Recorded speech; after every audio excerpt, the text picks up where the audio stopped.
Բարի օր ընկերներ, այս հոլովակում կխոսեմ սև լուսնի մասին, որը այս տարվա 2025 թվականի դեկտեմբերի 20-ին փոխում է իր նշանը, անցնելով աղեղնավոր նշան և մինչև 2026 թվականի սեպտեմբերի 14-ը գտնվելու է աղեղնավոր նշանում, բերելով իր գայթակղություններն, իր վախերը հորոսկոպի բոլոր նշաններին։ Այս հոլովակում կխոսեմ սև լուսնի դերի մասին մեր կյանքում, կասեմ, թե բոլորից շատ որ նշանները պետք է զգուշանան սև լուսնից, ինչպես նաև յուրաքանչյուր նշանի համար կասեմ, թե որ տանն է լինելու սև լուսինը, հետևաբար ինչ է բերելու ձեզ։ Այսպիսով, սիրելի ընկերներ, նախ նշեմ, որ սև լուսինը իրենից ներկայացնում է մեր վախերը, մեր գայթակղությունները և մի նշանում մնում է մոտ 9 ամիս, իսկ իր ամբողջական ցիկլը 9 տարի է։ Հատկապես այն օրերին, երբ սև լուսինը փոխում է իր նշանը, տվյալ դեպքում ամսի դեկտեմբերի 20-ը և սեպտեմբերի 14-ը 2026 թվականի մի քանի օր առաջ հետո,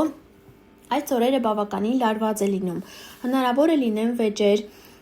կամ ինչ-որ անհանգստություններ, գայթակղություններ, չմտածված քայլեր, այնպես որ զգույշ եղեք։ Նախկին խնդիրները կարող են ի հայտ գալ, գլուխ բարձրացնել։ Այս ժամանակահատվածում մարդիկ լինում են ավելի ագրեսիվ, սև լուսինը օգնում է նաև, գիտեք, իր լավ կողմն է մարդկանց դառնալ ավելի հայտնի, ավելի գրավիչ և կարողանում են շատ մարդկանց վրա ազդել։ Եթե հատկապես ինչ-որ բիզնես ունեք, ինչ-որ խմբակի ղեկավար եք, ձեզ մոտ կօգնի, կստացվի սև լուսնի շնորհիվ ազդել այդ մարդկանց վրա։ Այս օրերին հատկապես, երբ լուսինը փոխում է իր նշանը, մի հավատացեք մարդկանց տված խոստումներին։ Եթե այս ժամանակահատվածում լինեն նոր ծանոթություններ, նկատի ունեմ դեկտեմբերի 20-ին և սեպտեմբերի 14-ին մի երկու օր առաջ հետո, ապա զգույշ եղեք այդ հանդիպումներից, եթե ձեզ ինչ-որ բաներ խոսք տան, ևս զգույշ եղեք այս ժամանակահատվածի հետ կապված։ Կարող եք հիշել 9 տարի առաջ ինչ է եղել ձեր կյանքում, նման իրավիճակ կարող է հայտնվել նաև այս 9 ամիսը ընկած ժամանակահատվածում։ Հաճախ սև լուսինը օգտվում է մեր վախերից, անհանգստություններից և ինչից որ մենք վախենում ենք, անհանգստանում ենք, հենց սև լուսինը բերում է մեր կյանք։ Բայց եթե ազատվենք այդ վախերից, չվախենանք և դեմ հանդիման գնանք մեր վախերին, անհանգստություններին, ապա սև լուսինը այլևս չի կարող ազդել մեզ վրա։ Քանի որ լինելու է աղեղնավոր նշանում սև լուսինը, բնականաբար բոլորից շատ աղեղնավորներն են զգալու, բայց նաև զգալու են աղեղնավորի դիմացի նշանը, այսինքն երբորյակներն են այսպես շատ լավ զգալու այս ազդեցությունը, կույսերը և ձկները։ Սիրելի ընկերներ, այս 4 նշանները բոլորից շատ մի փոքր բացասական տեսանկյունից կզգան սև լուսնի ազդեցությունը։ Հորոսկոպը և այս հոլովակը ևս բնականաբար պետք է նայենք երկու նշանով, և արևի նշանով, և ասցենդենտի նշանով, երկու նշաններն էլ շատ կարևոր են։ Եթե մինչև հիմա չգիտեք ձեր ասցենդենտի նշանը, բայց գիտեք, թե ժամը քանիսին եք ծնվել, կարող եք ինձ մեկնաբանություններում, ինստագրամյան էջում կամ տելեգրամյան ալիքում գրել, նշելով ձեր ծննդյան տվյալները, այսինքն ծննդյան օրը, ամիսը, տարին, քաղաքը և ծննդյան ճշգրիտ ժամը։ Սիրով ձեզ կօգնեմ, կասեմ, թե որ նշանում է գտնվում ձեր ասցենդենտը և լուսինը։ Ասցենդենտով աղեղնավորները, երկվորյակները, ձկներն ու կույսերը ևս պետք է ուշադիր լինեն, քանի որ բնականաբար ձեզ ևս վերաբերելու է։ Բոլոր նրանք, ովքեր ունեն իրենց ծննդյան քարտեզը կազմած կամ կարողանում են օգտվել այդ ծննդյան քարտեզից, կարող եք նայել, արդյոք կան մոլորակներ, որոնք գտնվում են աղեղնավորի, երկվորյակի, ձկան և կույս նշաններում։ Եթե այո, դուք ևս զգուշացեք, քանի որ սև լուսինը ասպեկտացիաներ է ունենալու բացասական այդ ձեր մոլորակների վրա։ Առհասարակ բոլոր նրանք, ովքեր չգիտեն իրենց ծննդյան քարտեզը, չունեն քարտեզի վերլուծությունը, խորհուրդ կտամ, որ դիմեք մասնագետի, կարող եք ինձ դիմել, կարող եք այլ մասնագետի, որպեսզի այդ բացահայտումները ձեզ տան և ձեր ծննդյան քարտեզը առհասարակ տան ձեզ, որպեսզի կարողանաք հետագայում հեշտ կողմնորոշվել։ Եթե ցանկանում եք ինձ դիմել թե հորոսկոպ, թե ծննդյան քարտեզի վերլուծություն, թե տարրոկ կանխատեսումներ, ապա կարող եք ինձ գրել ինստագրամյան էջում։ Այսպիսով անցնենք մեր նշաններին և հերթականությամբ ասեմ, ում ինչ փոփոխություններ կբերի սև լուսինը և ինչից պետք է զգուշանալ։ Սկսեմ առաջին աղեղնավորներից, քանի որ հենց աղեղնավորների առաջին տանն է գտնվելու սև լուսինը։ Իսկ երբ Սև լուսինի առաջին տանն է, դա շատերին բերում է ինքնավստահություն, փոփոխություններ, ավելի ինքնավստահ եք լինում, ավելի գեղեցիկ, ավելի գայթակղիչ։ Հիանալի ժամանակահատված է, որպեսզի գնաք ինչ-որ դասընթացների, ինչը կապված է գեղեցկության հետ, արտաքնի հետ մարդու, գուցե մեյքափ դասընթացների եք ցանկանում գնալ, դրա համար հիանալի ժամանակահատված է։ Զգույշ եղեք, որ պահի ազդեցության ներքո, տվյալ դեպքում Սև լուսնի ազդեցության ներքո ինչ-որ որոշումներ չկայացնեք կապված ձեր արտաքին տեսքը փոփոխելու հետ, քանի որ հետագայում գուցե զղջաք։ Դա վերաբերում է արտաքին տեսքը փոխելուն, ոճը փոխելուն, մազերի գույն եւ այլն, պլաստիկ միջամտություններ կատարելուն։ Սև լուսինը կարող է ձեզ օգնել ազդել մարդկանց վրա, այսինքն հիանալի ժամանակահատված կլինի ձեզ համար, որպեսզի ձեզ գովազդեք, ձեր ծառայությունները գովազդեք, գուցե ձեր ապրանքը գովազդեք, նման ինչ-որ իրավիճակներ կարող են լինել։ Հաջորդը այծեղջյուրն է, սիրելի այծեղջյուրներ, Սև լուսինը գտնվելու է ձեր 12-րդ տանը, բերելով ձեզ իր փոփոխությունները կապված 12-րդ տան հետ։ Այսինքն, այս ժամանակահատվածում գուցե ինչ-որ գաղտնիքներ առաջանան, կամ ձեր գաղտնիքները, որոնք այսպես պահպանել եք, բացահայտվեն։ Կարող են ձեզ շանտաժանել, գուցե վախենաք, որ ձեր անցյալը կարող է բացահայտվել, հատկապես եթե ունեք գաղտնիքներ։ Անհանգստությունները առհասարակ շատ կլինեն, բացասական մտքեր կունենաք, ոմանց կսկսի հետաքրքրել էզոթերիկ տարբեր գիտությունները, փորձեք ինչ-որ անդադ գաղտնի ինչ-որ գիտություններ պարզել, բացահայտել ձեզ համար։ Եթե գան ձեզ մոտ այս ժամանակահատվածում հատկապես, փորձեն իրենց նեղ օրերից խոսեն, իրենց նեգատիվ ինչ-որ ինֆորմացիան ձեզ փոխանցեն, ցանկալի չէ, մի թույլ տվեք, որ ձեր մոտ գան ու ինչ-որ բացասական երևույթներից խոսան, գուցե ձեզ մոտ արտասվեն, իրենց կյանքը պատմեն, նման իրավիճակներ մի թողեք, քանի որ տվյալ մարդիկ ձեզնից կգողանան, կքաշեն ձեր դրական էներգիան եւ իրենց բացասականը կթողնեն ձեզ։ Եվ ինքներդ կնկատեք, թե ինչքան հոգնեցիք, գերօգնեցիք նման մարդկանց հետ շփումից հետո։ Լավ ժամանակահատված է, որպեսզի ազատվեք այն ամենից, ինչը ձեզ անհանգստացնում է, խանգարում է։ Այստեղ նշեմ, որ չի կարելի անել ցանկացած ռիտուալներ, հատկապես հիմա համացանցում շատ են տարածված ինչ-որ ռիտուալներ կապված հարստության հետ, մի խոսքով տարբեր են ռիտուալները, ցանկալի չէ առհասարակ անել, բայց հատկապես ձեզ սիրելի այծեղջյուրներ այս ժամանակահատվածում ցանկալի չէ, քանի որ հետագայում խնդիրներ կարող են առաջանալ, կփոշմանեք այդ ռիտուալների հետ կապված։ Սիրելի ջրհոսներ, Սև լուսինը այս ժամանակահատվածում կգտնվի ձեր 11-րդ տանը։ Հնարավոր է բերի վեճ ձեր ընկերոջ հետ, գուցե իմանաք, որ ձեր մեջքի հետևում ձեր ընկերները բամբասում են ձեր մասին, կամ ինչ-որ դավեր են նյութում ձեր դեմ։ Հնարավոր է լինի ընկերոջ դավաճանություն, լավ ժամանակահատված է կազմակերպչական հարցերով զբաղվելու հետ կապված, զգույշ եղեք, որ ինչ-որ աղանդներ ձեզ չներքաշեն, ինչ-որ խմբակներ, աղանդներ, շատ հնարավոր է, որ նման խաբեբաներ գան եւ ինչ-որ կերպով ձեզ ներքաշեն ինչ-որ խմբակներ, այնպես որ զգույշ եղեք։ Այս ժամանակահատվածում գուցե ձեզ զգաք միայնակ, վախեր լինեն կապված ձեր պլանների, ցանկությունների հետ։ Այն ինֆորմացիան, որը ստանալու եք այս ժամանակահատվածում, այս 9 ամիսների ընթացքում միանգամից մի հավատացեք, անպայման լավ ուսումնասիրեք, քանի որ հնարավոր է, որ ձեզ խաբեն, սխալ ինֆորմացիա տան։ Սիրելի ձկներ, այս Սև լուսինը գտնվելու է ձեր 10-րդ տանը, ինչպես նշեցի, դուք այն 4 նշանների մեջ եք մտնում, ում վրա Սև լուսինը բացասական կարող է անդրադառնալ։ Հնարավոր է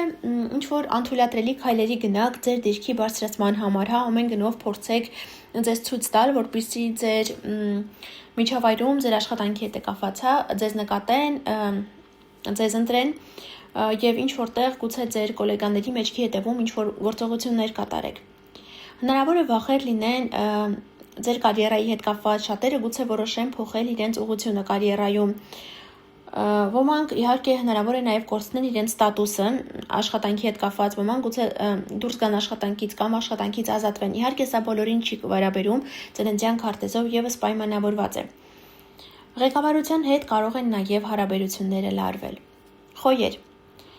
Սև լուսինը գտնվելու է ձեր 9-րդ տանը։ Եվ հնարավոր է բերի ձեզ կյանքում ինչ-որ մեկին դուք հանդիպեք, այսպես շագերտներում ասած ուսուցիչ, ով փորձի ձեզ շեղել ձեր հավատքից։ Օրինակ, աղանդներ դա կարող են լինել, այնպես որ զգույշ եղեք։ Զգույշ եղեք նոր ծանոթությունների հետ, հատկապես եթե դրանք արտասահմանցիների հետ են կապված կամ արտերկրում բնակվող հայրենակիցների հետ են կապված։ Եթե պետք է գնաք արտերկիր, այնտեղ եւս զգույշ եղեք։ Եթե պետք է օրինակ գումար փոխանցեք արտերկիր, ապա հնարավոր է որ խաբեության զոհ դառնաք։ Ամեն ինչ լավ ուսումնասիրեք։ Օրինակ, գուցե որոշեք արտերկիր գնալու հետ կապված վիզա ձևակերպել կամ ինչ-որ բնակության հետ կապված փաստաթղթեր ձևակերպել եւ ինչ-որ կազմակերպություններ ձեզ գումար առաջարկեն, որի դիմաց ձեզ շատ հեշտ, լավ, այսպես այդ ամենը կմատուցեն, չխաբնվեք, քանի որ ամենայն հավանականությամբ ձեզ խաբելու են սիրելի ընկերներ։ Հնարավոր է ուսուցիչների եւ աշակերտների միջև այդ հարաբերությունները մի փոքր լարվեն, դատական գործողություններ եթե պետք է լինեն, շատ զգույշ եղեք։ Հաջորդ նշանը ցուլն է, սիրելի ցուլեր, Սև լուսինը գտնվելու է ձեր 8-րդ տանը, իսկ Սև լուսինի 8-րդ տանը շատ ակտիվ է վատ առումով։ Հնարավոր է ինչ-որ անսպասելի իրավիճակների հանդիպեք այս ժամանակահատվածում, գուցե այս ժամանակահատվածը ձեզ համար ձեզ գցի կախվածության մեջ, ինչ որ հարցեր կարող են լինել, որտեղ կախվածության մեջ կարող եք ընկնել։ Ցանկալի չէ, որ պարտք վերցնեք, վարկ վերցնեք, քանի որ դա եւս կախվածություն կլինի ձեզ համար, հատկապես Սև լուսինը 8-րդ տանը։ Առհասարակ անհանգստությունները, վախերը շատ կլինեն։ Մի կապնվեք կասկածելի մարդկանց հետ։ Ներդրումներ մի արեք այս ժամանակահատվածում։ Կամ եթե պետք է անեք, ամեն ինչ լավ մանրակրկիտ ուսումնասիրեք։ Երկորյակներ։ Սև լուսինը ձեզ վրա եւս կազդի, քանի որ գտնվելու է ձեր դիմացի նշանում, բնականաբար ամենակիչը արևի հետ ունենալու է 180 աստիճան է կազմելու, իսկ դա լարված ասպեկտացիա է։ Հնարավոր է լինեն վիճաբանություններ, կասկածներ, վախեր փոխհարաբերություններում, ամուսնու կնոջ կամ գործընկերների հետ։ Հակառակորդներ գուցե ունենաք, զգույշ եղեք, քանի որ սիրելի ընկերներ, ձեր ամուսինների կյանքում կարող է հայտնվեն սիրուհիներ, կանայք, ովքեր կփորձեն գայթակղել նրանց, նման հարցեր կարող են լինել։ Գուցե ինչ-որ գաղտնիք բացահայտվի ձեր զուգընկերոջ կամ գործընկերոջ հետ կապված։ Ցանկալի չէ գործարքներ կնքել այս ժամանակահատվածում, քանի որ հնարավոր է ինչ-որ դավադրության զոհ դառնաք։ Շատ լավ ժամանակահատված է գովազդ կատարելու համար։ Խեցգետիններ, Սև լուսինը գտնվելու է ժամանակահատվածում ձեր 6-րդ տանը։ Հնարավոր է ձեզ խաբեբա բժիշկներ հանդիպեն կամ գնաք օրինակ բժշկի սխալ դիագնոզ նշանակեն, այնպես որ մի անգամ մի բժշկի մոտ գնալով չսահմանափակվեք։ Եվ հնարավոր է ինչ-որ բժիշկներ լինեն, ովքեր սխալ բուժում ձեզ նշանակեն, դա եւս հնարավոր է Սև լուսինի հետ կապված։ Սև լուսինը կարող է ձեզ գայթակղել, որպեսզի փորձեք ձեր ապրելակերպը փոխել, օրինակ սկսեք ալկոհոլ օգտագործել, ծխախոտ օգտագործել, մի տրվեք այդ գայթակղություններին։ Առօրյա գործերը շատ կլինեն, գուցե անհանգստություններ ունենաք, թե աշխատանքի հետ կապված, թե տանը առօրյայի հետ կապված։ Վեճեր կարող են լինել աշխատավայրում։ Եթե ունեք ընտանի կենդանիներ, ապա նրանք գուցե իրենց մի փոքր ավելի, այսպես վատ պահեն, ավելի ագրեսիվ լինեն։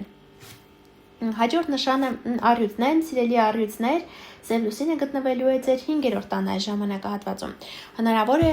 բացասական առումով, եթե ասենք, տարվեք ազարտային խաղերով, կամ ինչ-որ սիրավեպ սկսվի ձեր մոտ, որը լավ ավարտ չի ունենա ձեզ համար, այնպես որ զգույշ եղեք։ Հնարավոր է լինեն տարաձայնություններ ձեր երեխաների հետ։ Գուցե որոշեք բացել բիզնեսը ձեր բիզնեսը առհասարակ գովազդելու համար լավ ժամանակահատված է։ Գուցե վախեր լինեն կապված երեխա ունենալու հետ։ Բայց եթե ազատվեք վախերից, ոչինչ Սև լուսինի ազդեցությունը թողնել չի կարող։ Այստեղ միայն թե զգույշ եղեք, որպեսզի ազարտային խաղերով չտարվեք։ Հաջորդ նշանը կույսն է։ Սիրելի կույսեր, Սև լուսինը գտնվելու է ձեր 4-րդ տանը եւ կրկին ձեզ վրա մի փոքր լարված է լինելու, քանի որ 90 աստիճանի անկյուն է կազմելու ձեր արևի հետ։ Բնականաբար այս 9 ամիսների ընթացքում բոլոր կույսերը սկզբից սկսված, այսինքն օգոստոսի 22-23-ից սկսված հերթով, այսպես սկսած գնալով զգալու են Սև լուսնի ազդեցությունը։ Բնականաբար սկզբից կզգան առաջին կույսերը, այսինքն օգոստոսի 22-ից սկսած եւ այսպես կարծես մի քանի աստիճան ամեն ամիս անցնելով բոլորն են զգալու այդ փոփոխությունները։ Սև լուսինը 4-րդ տանը կարող է բերի լարված հարաբերություններ ընտանիքի անդամների միջև, ծնողների հետ։ Հնարավոր է լինել խաբեություն, տհաճ իրավիճակներ կապված անշարժ գույքի հետ, այնպես որ սիրելի ընկերներ զգույշ եղեք։ Եթե այստեղ միայն սև լուսինը բարենպաստ է նրանց համար, ովքեր զբաղվում են, ովքեր անշարժ գույքի բրոկերներ են, ձեզ կարող է մեծ այսպես հեղինակություն բերել սև լուսինը։ Հաջորդ նշանը, այսպես կույսը ասեցինք, հաջորդ նշանը կշերքներ, սիրելի կշերքներ, սև լուսինը գտնվելու է ձեր երրորդ տանը եւ գուցե փչացնի հարաբերությունները ձեր հարևանների, բարեկամների, քույր եղբայրների հետ։ Գուցե կասկածներ առաջանան ձեզ մոտ ձեր շրջապատի նկատմամբ, գուցե լսեք բամբասանքներ ձեր հասցեին, գուցե ավելի անփույթ դառնաք, ստացված ինֆորմացիան կեղծ լինի կամ աղավաղված լինի, ինչ-որ անցանկալի տհաճ իրավիճակներ կարող են լինել կապված տեխնիկայի, կապի տրանսպորտի միջոցների հետ, այնպես որ զգույշ եղեք։ Կարիճներ, սիրելի կարիճներ, սև լուսինը գտնվելու է ձեր երկրորդ տանը, վերջապես դուրս եկեք ձեր առաջին տնից եւ անցնելու է երկրորդ տուն։ Այստեղ զգույշ եղեք, որպեսզի չսկսեք կասկածելի ձևերով գումար աշխատել, ինչ-որ խաբեությամբ գումար աշխատել, քանի որ հետագայում խնդիրներ կառաջանան։ Հնարավոր է ձեր շրջապատի մարդիկ սկսեն նախանձել ձեր ունեցվածքին։ Մի վստահեք մարդկանց առհասարակ այս ժամանակահատվածում հատկապես, ինչը կապված է ֆինանսների հետ, ում հետ պետք է ինչ-որ ֆինանսական գործեր ունենաք։ Թանկարժեք իրեր գնել ցանկալի չէ, քանի որ հնարավոր է խաբեության զոհ դառնաք։ Այսքանը, սիրելի ընկերներ, կապված սև լուսնի հետ, մի մոռացեք բաժանորդագրվել ալիքին, սեղմել զանգակի կոճակին, որ բաց չթողնեք գալիք ամիսների կանխատեսումները, առհասարակ իմ YouTube-յան ալիքում կարող եք գտնել թե հորոսկոպ, թե տարո կանխատեսումներ։ Այսքանը, շուտով կհանդիպենք, ցտեսություն։